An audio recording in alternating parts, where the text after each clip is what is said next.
narrated in an immersive and engaging way. The Forgotten Asylum. The night was heavy with mist, a dense fog coiling around the abandoned asylum like the grip of a phantom. Its towering silhouette stood against the backdrop of a waning moon, its skeletal frame whispering of horrors long past.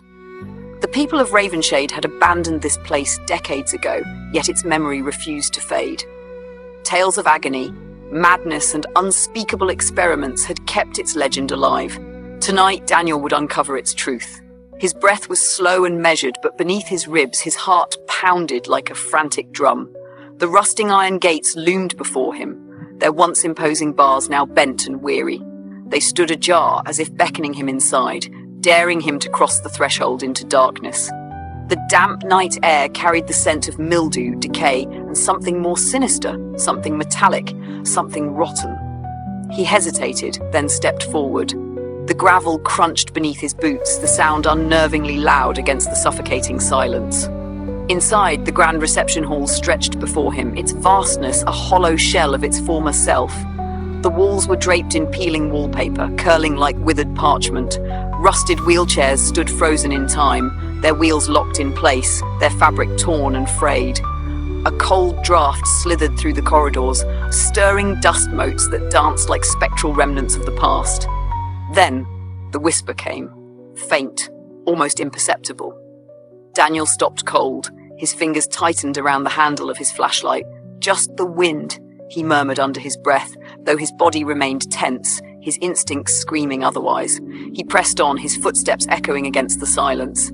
The asylum had once been a sanctuary for the criminally insane, at least that was the official narrative.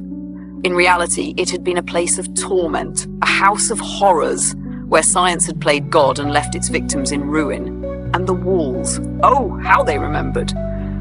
The very air pulsed with the weight of forgotten suffering, with whispers of those who had never left. A door loomed at the end of the corridor, slightly ajar, a dim flickering light spilling through the crack. But there was no power here, hadn't been for years. His pulse quickened, something unseen brushed against his consciousness, a presence lurking just beyond perception. He swallowed hard, then, with a trembling hand, nudged the door open.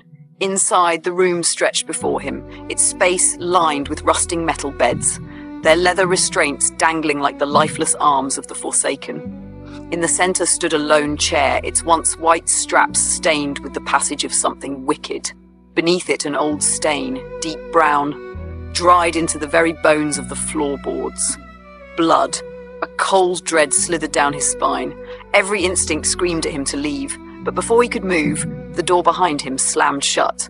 A sharp inhale, his breath caught in his throat. Shadows thickened at the edges of the room, swirling into something tangible, something watching. A figure stood in the farthest corner. Not a man, not entirely. Its form was twisted, its limbs too long, its body cloaked in darkness, so deep it seemed to devour the dim light.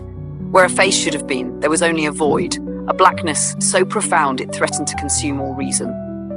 It took a step forward. Daniel's flashlight flickered, the bulb gasping for life. The whispering grew, now a chorus of agony, overlapping voices clawing at his sanity. His vision swam, his body refused to obey him. A hand, ice-cold and skeletal, closed over his shoulder. The world shattered into darkness. By morning, the townsfolk found Daniel's camera lying just outside the asylum's gate. The footage was unreadable, nothing but static, save for a single frame. A blurry image of Daniel, his eyes wide with terror, staring into the abyss behind him.